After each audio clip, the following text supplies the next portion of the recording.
Okay, guys, so make sure you hit that like button. Make sure you share this video on one of your social media platforms. Make sure you subscribe if you haven't. Make sure you get in the comment section and make sure you take that $5 challenge to support the channel. Okay, guys, so a lot of you guys aren't aware of this, but the honeymoon is pretty much over. White liberals are seeing that, look, they're not going to get their $15 minimum wage. The stimulus checks is up in the air. Their daughters now have to play sports against full-grown men. And there's a burgeoning, brewing war in Syria. And I guarantee you, Kim Jong-un will pop his head up out of whatever hole it was in the entire Trump administration, because Trump didn't play no games with North Korea. I guarantee you North Korea starts acting up again.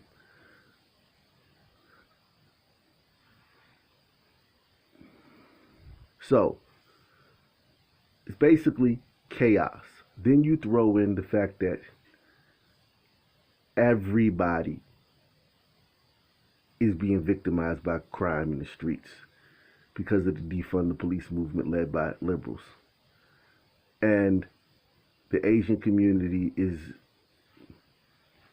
getting some too. They usually don't get any, but it's so bad now that even the Asian community is getting some.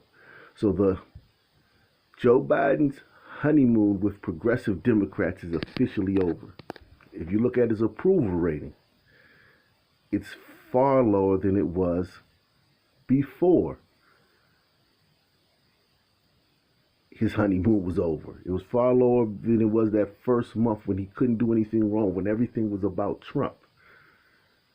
Even some black people are starting to murmur. Black women are starting to murmur. As you know, Black Lives Matter. They haven't gotten a call from Joe Biden since he was officially elected. They still haven't been able to reach him. They've been left out of the loop. Nothing's changed in 2021. And some sisters are starting to grumble. Not a lot of black people. A lot of black people are still, we're always the last ones to, we're like the canary in the coal. It's really bad when black people start complaining about the Democrats. So it's not really, really bad, but there's grumblings. And whenever there's grumblings with the Democratic Party, they call on their mammies. So yesterday, Democrat attack dog Joy Reid, seeing the tea leaves and seeing the zeitgeist showing that, the tide was turning. There was a impending mutiny against Biden, old creepy Joe, and the natives will get restless. I wonder if they're going to make that saying, the natives are restless. I wonder if they're going to make that you get canceled for that now. They're gonna scratch that saying from the lexicon. But anyway, attack dog Joy Reid from MSNBC came through to distract black folk and get them back on the plantation. So out of nowhere, she comes with this tweet yesterday. Now I want you to remember, blacks are starting to grumble like, yo, Biden ain't doing nothing for us. Not meeting with our leaders. He's stonewalling us. He's not even giving us the community stuff that even white people get. The $15 minimum wage, the stimulus checks. We're not even getting the community stuff, let alone nothing specially for us. Crime is through the roof. And here comes Joy Reid. I'll say it again. People on the right would trade all the tax cuts for the ability to openly say the N-word like in the good old days.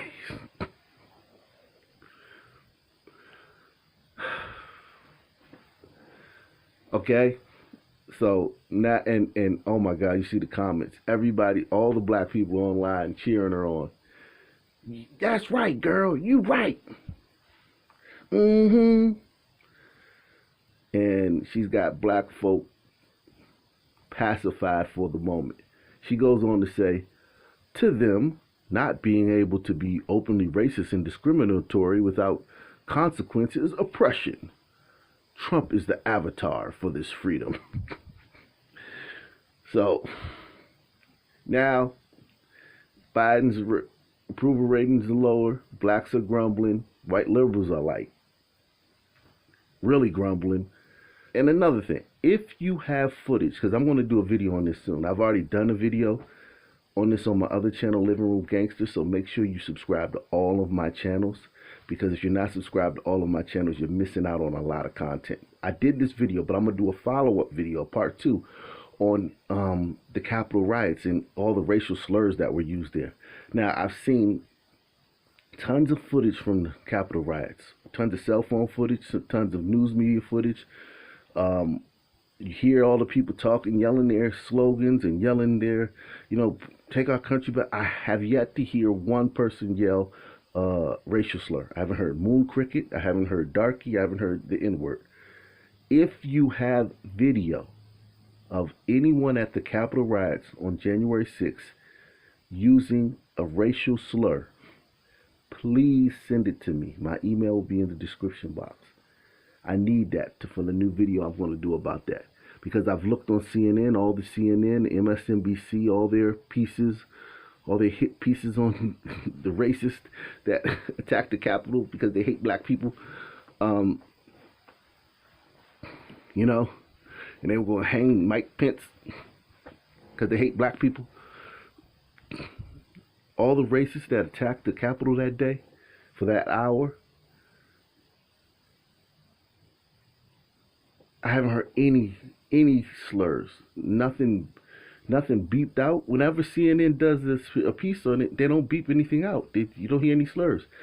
So, but we've been told that it was just a slur fest. People were up there just nigga, nigga, nigga, nigga. It was like Tekashi 6ix9ine. It was like 1,000 Tekashi 6ix9ines. 1,000 Tekashi 6ix9ine stormed the Capitol. That's what we've been told, and I haven't heard one slur. So if you have that, please send it to me, email it to me so I can incorporate it into the video I'm going to do about the update on the Capitol riots 2 months later. But yeah, Joy Reid doing what mammies do. She says, "I'll say it again. People on the right would trade all the tax cuts for the ability to openly say the N-word like in the good old days."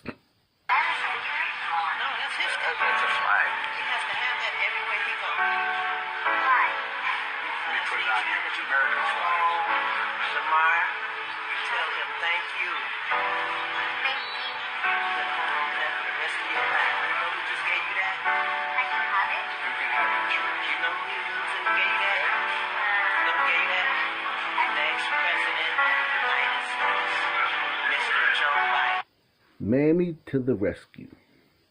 All this N-word talk got me thinking, who really uses the N-word? Is it really Republicans? Is that what we're seeing? Like, forget what Joy Reid said and forget the liberal mob on Twitter. Is that what we're really seeing? Are we really seeing a bunch of Republicans running around using the N-word? Or is it someone else using the N-word gratuitously? Tampa's police chief about the firing of one of his officers after being caught on body camera using a racial slur. Delvin White worked as a resource officer at Middleton High School. And 8 on Your Side's Rock Carter spoke with the chief today, one-on-one, about that decision. Yeah, and it was a difficult decision, he says, for him. In fact, Chief Brian Dugan says this was just not an easy decision to come by. But he says the policy is very, very clear. Tampa Police Chief Brian Dugan says firing one of his officers for using a racial slur wasn't an easy decision to come by. primarily because of one reason. And so the fact that he's a black African-American officer using the N-word is an interesting dynamic. Delvin White, who'd been an officer with TPD for 8 years, in November was caught on his body-worn camera using the N-word twice. Once during a private conversation with his wife, in which he used the term to describe a group of people. The second during the arrest of a 16-year-old student. Again, the officer is black. And so we have a person in a position of authority, a law enforcement officer, talking to a 16-year-old student. That's not appropriate in my opinion. White was a resource officer at Middleton. The difficulty in making this decision, what was that? I had several people in the community, in the black community, reach out to me. I got emails from students and teachers telling me what an inspiration he was. I had other people call me and say, well, that's just the way we talk. Is what they would tell me. But Dugan says this policy, B1.2, discriminatory conduct, is clear. Employees are forbidden to use slurs or derogatory comments. I know I made the right decision based upon the policy, but still doesn't make it an easy decision.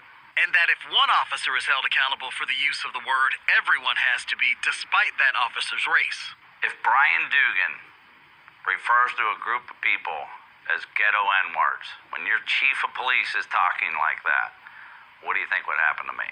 Still, the Police Benevolent Association is planning to lobby for White's job back. White's PBA rep Danny Alvarez told me some people in the black community have come to the officer's defense. As we go through this matter, we know that intent has a lot to do with it. Culture and community has a lot to do with it. And he notes about that policy, an important part and distinction when we look at that policy is what is the intent of the giver or the maker of the term, and then the receiver, how was it received? What might be derogatory to you or to me might not be to somebody else. So a couple of important things to point out. In that second incident, Tampa police only knew about that because the officer told them about it after they discovered the first situation. And it's also important to mention that police say that 16-year-old was also using the very same word with that officer. Now, the PBA wants to point out they do not condone the use of that word by anyone, but they simply wonder if the punishment fits the crime, so to speak. I'm wondering, Rod, have you gotten any kind of feel for how the community feels about this? I can tell you the police chief has. He showed me several letters that he got from teachers at Middleton, people in the community, all of those folks talking about how great this officer was and that you can't hold this one thing against him and that maybe this would be a teachable moment. In fact, that's what the NAACP says. Let's all use this as a teachable moment. So, as far as the chief is concerned, he knows he did the right thing in his words, and the PBA is going to look to try to get the officer his job back. All right. Thanks so much. Okay, so this is a teachable moment. Intent matters. So, calling a group of black people a bunch of ghetto N-words as a police officer is cool. There's no problem there. And the good thing about this is that usually in these cases, anytime a black person gets reprimanded or corrected on something, the first thing we hear is, you wouldn't say that, you wouldn't do that if it was a black guy. You wouldn't do that if it was a white guy. You wouldn't have taken those steps if it was a white person who did it. Well, in this case, we don't have to worry about that. So the community is rallying around a cop that called them a bunch of ghetto N-words and called a 16-year-old boy a N-word. And the 16-year-old boy was also calling the grown adult cop an N-word too. So the N-word's just being thrown around and how we talk. People are calling the chief, this is how we talk. And we got to hear about Joy Reid telling us that the real issue is that Republicans would trade all the tax cuts in the world for the ability to openly say the N-word. Well, how's being openly able to say the N-word, how is that working out for African Americans, man? Really, is it really all that? Seriously, Republicans are tossing and turning at night. Restless sleep. They can't say the N-word openly like in the good old days. And I don't know, man. NBC 10 News starts now. 20 minutes of nonstop news begins with a day of mourning ending in more tragedy. Someone shot 2 people during a funeral in Delaware County, and right now that shooter is still on the loose. Police say this was a case of Philadelphia violence spreading into the suburbs. Thank you for joining us at Forum. Jacqueline London. And I'm Tracy Davidson. The 2 people were shot while mourning the life of a man shot and killed in the city a few days ago. NBC 10's Danny Freeman joins us live now from Upper Darby with the latest on this investigation. Danny? Right now, Upper Darby police are looking for 2 suspects they believe came to this cemetery while a funeral was in progress and opened fire. Now, there's... Okay, so Upper Darby. Upper Darby police were dealing with an issue yesterday. And they're just one of the 17,985 separate police departments in this country. So I want you to understand, white liberals will have you thinking that black folk just being chased around the countryside by evil racist cops. I guarantee you that at least half to a quarter of all of these 18,000 police departments dealt with an issue like that yesterday that the Upper Darby Police Department was dealing with. Some damn Negroes shooting up some stuff in broad daylight. Might not have been a funeral, may have been a cookout, may have been a club, something. And yet, 14 unarmed black men were killed all of last year by police officers. And one of those that we know of was Rashard Brooks, who stole a taser, beat them up, and shot them with their own taser. So technically 13. But just think about it. On a day-to-day basis, the majority of these 18,000 police departments, just like the Upper Darby, you probably never heard of Upper Darby, but it's a suburb of Philadelphia. Just like them, just like they had to deal with that yesterday, and they may have to deal with something else today, the fact that only 14 black men are killed every year unarmed in what is called bad shoots is absolutely astounding. I think that is one of the greatest stats that I've ever seen. I've never seen like 14 a year, 18,000 police departments, this type of stuff happening on a daily basis in all of them. Right now, Upper Darby police are looking for 2 suspects they believe came to this cemetery while a funeral was in progress and opened fire. Now, there's a lot still developing in the story right now, but police for now tell me that this is a case of terrible, senseless violence.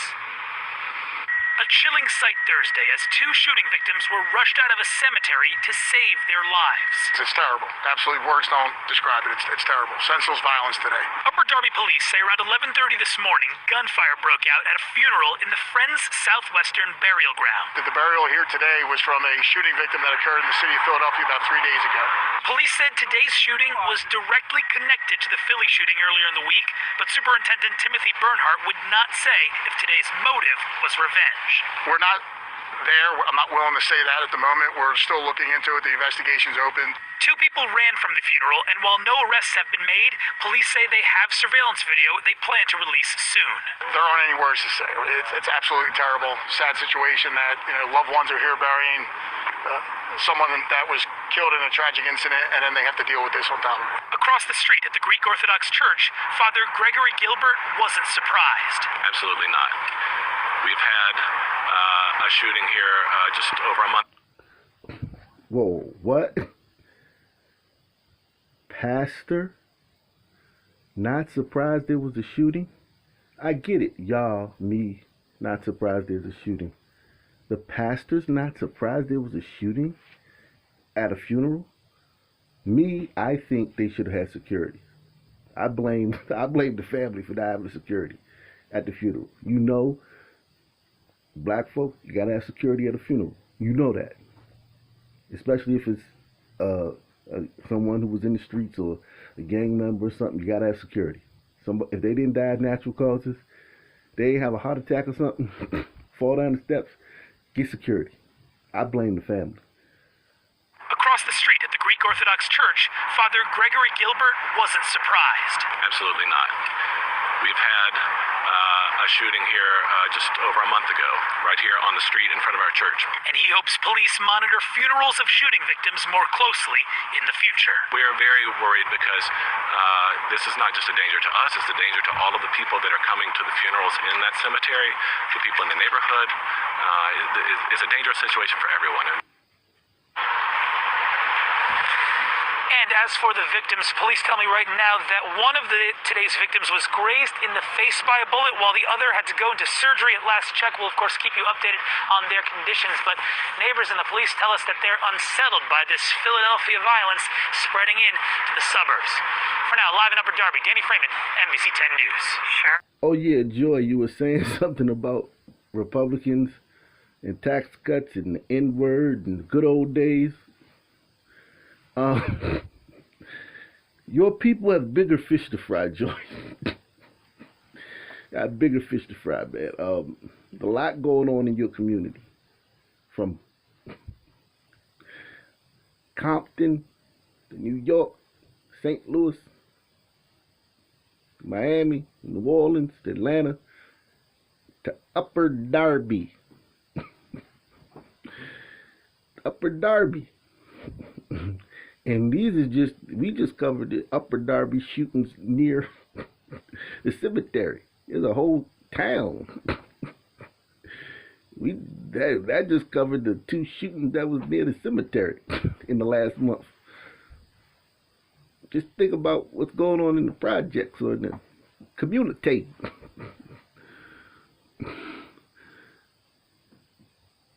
In the residential areas. So, Joy, I think, I guess, look, it's like, Republicans want to use the N-word like the good old days. It's keeping them up at night.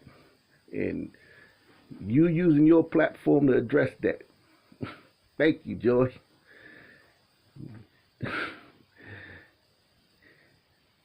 Biden, I'm telling you, Biden's mammy mob, man. They be coming through with the clutch. Niggas done forgot that they ain't got nothing. They done forgot that they ain't gonna get nothing. They forgot that they're not even getting the communal stuff that white people get that would trickle down to them. Because now they get to talk about how Republicans would use the N-word if they could trade the tax cuts for them, like in the good old days. Goddamn Biden. Salute to you, man. If I could get these mammies to do something for me, I can't knock you, man. Pimping ain't easy.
Thank you.